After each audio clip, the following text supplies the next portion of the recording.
Centuries ago, a phrase was conceived in the mind of a genius, an expression that manages to encapsulate both the most complex scientific theories and the deepest philosophical thought in a single sentence. This quote belongs to Leonardo da Vinci. Everything in some way connects to everything else. This seemingly simple statement is not merely a poetic metaphor, it is a key to the universe's mechanics, the philosophical cornerstone of systems thinking. Leonardo, at the zenith of his artistic mastery, was simultaneously an anatomist, an engineer, an architect, and a natural scientist. In his view, nothing existed in isolation. The intricate network of human veins, the branching pattern of a tree, the way a river separates into tributaries, all shared the same flawless, repeating pattern. So, is this idea of universal connection just an echo of ancient wisdom?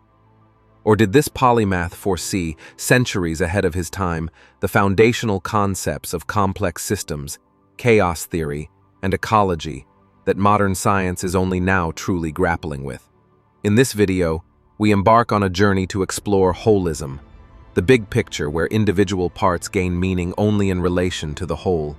What does Leonardo's conviction tell us about how we should view life itself? If you are ready, let us trace those invisible threads that bind everything together, from the meanderings of a riverbed to the rhythm of the human heart, from cosmic dust clouds to the neural networks inside our minds. This is not just an art history lesson, this is a lesson in the science of connection. To truly grasp the weight of Leonardo's quote, we must enter the world of his notebooks. This is where he didn't just observe, he actively sought out the unifying language of the cosmos. For most people of the Renaissance, the study of the human body and the study of a river were two entirely separate disciplines, but for Da Vinci, they were two instances of the same underlying architectural principle. Consider his relentless work on human anatomy. He didn't just sketch the body, he dissected it with an engineer's precision, seeking the function behind the form. He mapped the heart, the lungs, and the delicate branching of veins and arteries. He saw the circulatory system not just as a biological mechanism, but as an elegant, fluid, dynamic system. As one biographer noted, he saw the arteries as the rivers that nourish the landscape of the body. Simultaneously, he was obsessed with hydraulics and the movement of water. He spent countless hours studying rivers, observing how currents collide, how eddies form at a bend, and how water finds the path of least resistance.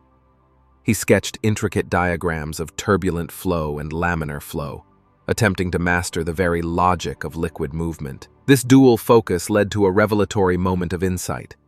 The patterns of life and the patterns of nature are identical.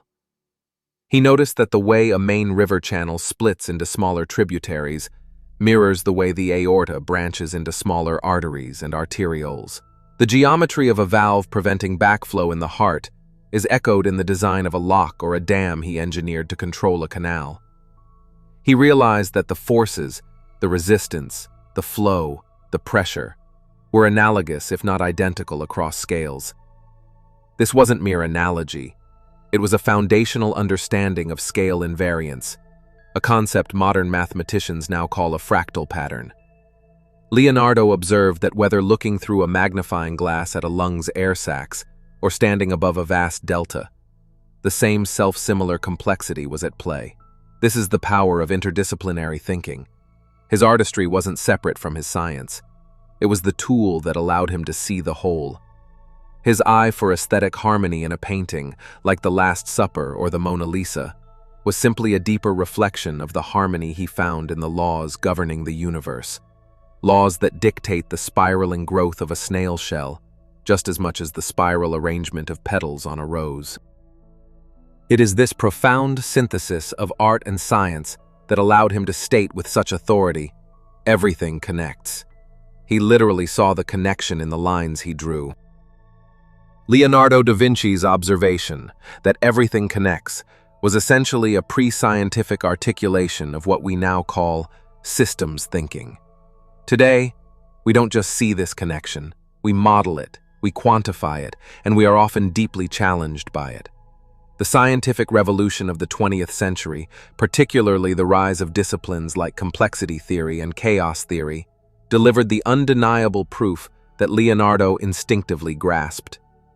These fields confirm that the universe is not made up of isolated, predictable mechanisms, but rather of intricately interwoven networks. The most famous, and perhaps most poetic, expression of this interconnectedness is known as the butterfly effect. Coined by meteorologist Edward Lorenz, the butterfly effect suggests that a small change in one part of a non-linear system, like the flapping of a butterfly's wings in Brazil, could ultimately lead to a vast, unpredictable change, like a tornado in Texas. While often dramatized, the core scientific truth remains. In a complex, interconnected world, distant and seemingly insignificant events can have massive, cascading consequences. This is the scientific echo of Da Vinci's sentiment, but the connections extend far beyond weather patterns. Consider global ecology. Every species, every organism, every molecule is bound in a delicate web of cause and effect. We can no longer talk about a rainforest, for instance, without discussing the atmosphere, the global water cycle, or even consumer demand thousands of miles away. We understand now, more than ever, that the first law of ecology is that everything is related to everything else.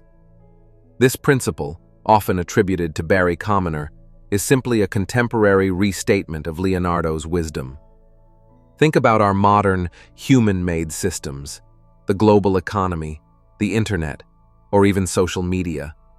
They are defined by their emergent properties, behaviors that cannot be predicted by looking at any single part. A bank's failure in one country can trigger a global economic crisis. A piece of information uploaded in one corner of the world can instantly influence political discourse on another continent. In these systems, we witness the connections Da Vinci described play out in real time, at the speed of light. They demonstrate that the greatest risks and the greatest opportunities lie not within the individual components, but in the fragile, powerful spaces between them. The modern world, with its climate crises, global pandemics, and highly linked markets, serves as a continuous, profound demonstration that Da Vinci was right. His observation was not merely an artist's musing. It was a fundamental truth about reality itself. We live in a single, unified system where every action, no matter how small, sends a ripple across the entire surface. If the universe truly operates as a single, boundless network, as Da Vinci observed and as modern science confirms, this knowledge carries with it not just wonder, but also a profound ethical imperative. The shift from seeing isolated events to seeing interconnected systems fundamentally changes the nature of our moral responsibility. When we operate with a linear cause and effect mindset, we often think our obligations stop at the edge of our immediate actions. But systems thinking forces us to extend our moral vision far beyond our sightlines, into the distributed and delayed consequences of our choices. Da Vinci, who deeply revered nature, implicitly understood this. He warned against human arrogance, suggesting we turn your complaints against your own ignorance, which causes you to be so carried away by your vain and insensate desires. This is a call to moral humility. Consider the concept of shared responsibility in the global supply chain. The shirt we wear, the phone we hold, the coffee we drink, each of these items is a story of global connection. Our demand in one part of the world creates energy consumption, labor practices, and waste streams thousands of miles away. Recognizing that everything connects means acknowledging that there are no innocent transactions. Every purchase, every vote, every disposal is an energetic input into the larger system.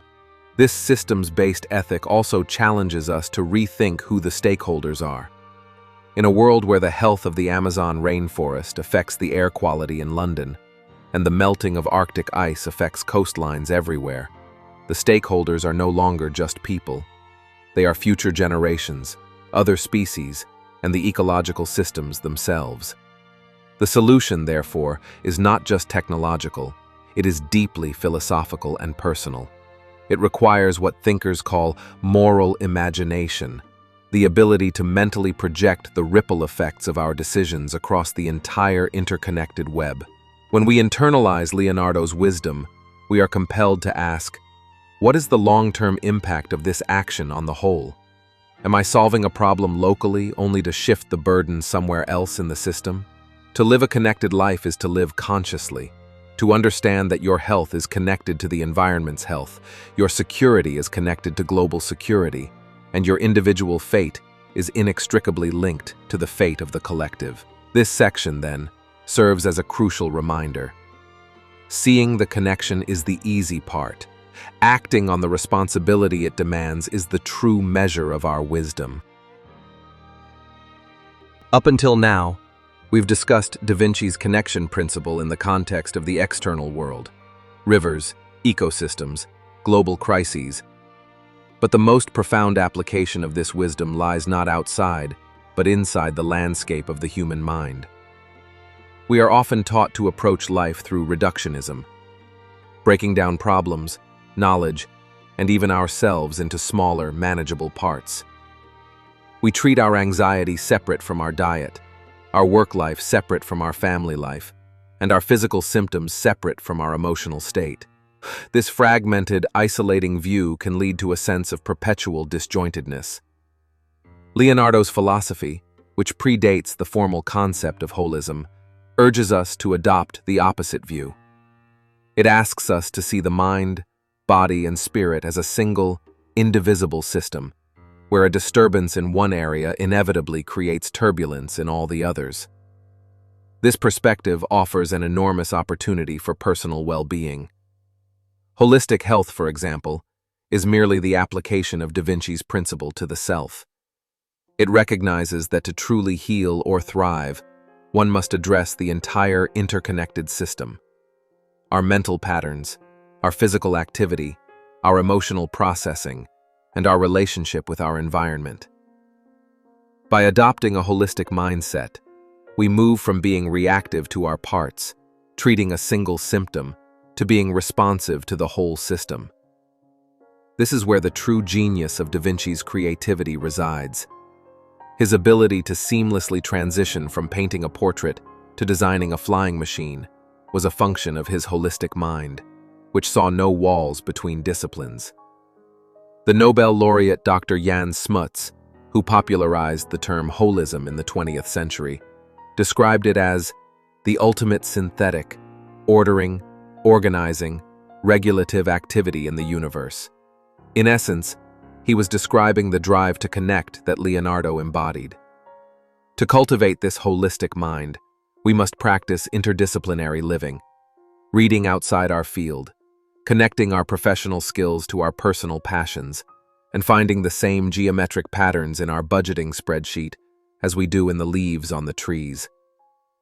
This approach transforms the chaos of fragmented modern life into a state of flow and purpose. When we recognize the unity of all things, the burdens of life do not feel like individual battles, but rather like moments in a grand, interconnected dance. The journey to wisdom, then, is simply the journey to see the connections that were always there, waiting to be acknowledged. We began this journey by listening to the quiet wisdom of a Renaissance polymath. Everything in some way connects to everything else. We've seen that this is not just an artistic flourish, but a profound truth, validated by the lines on Da Vinci's own sketchbooks, where human circulation and river currents shared the same universal logic. We've seen it quantified by modern science in the delicate sensitivity of the butterfly effect and the resilience of global ecosystems. We've explored the ethical responsibility it places upon us, urging us to choose consciousness over convenience, and the personal transformation it offers, moving us from fragmented anxiety to holistic flow. The ultimate genius of Leonardo da Vinci lies in this. He saw the whole where others only saw the pieces. He understood that the universe is not a collection of separate objects, but a single, continuous event. Let us remember the words of the great physicist David Bohm, who echoed Da Vinci's sentiment centuries later. The notion that all these fragments are separately existent is evidently an illusion. This is the moment to stop seeing yourself as isolated. You are not a spectator. You are an essential, dynamic participant in a vast, self-organizing system. Your thoughts create ripples. Your purchases influence distant shores. Your commitment to health affects your community's well-being. For 1 week, try to live by Da Vinci's rule.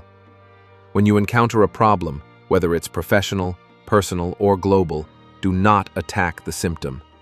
Instead, ask yourself, what is this connected to? Look for the hidden relationships, the reciprocal feedback loops, and the whole picture. Embrace the connecting mind. Embrace the holistic life.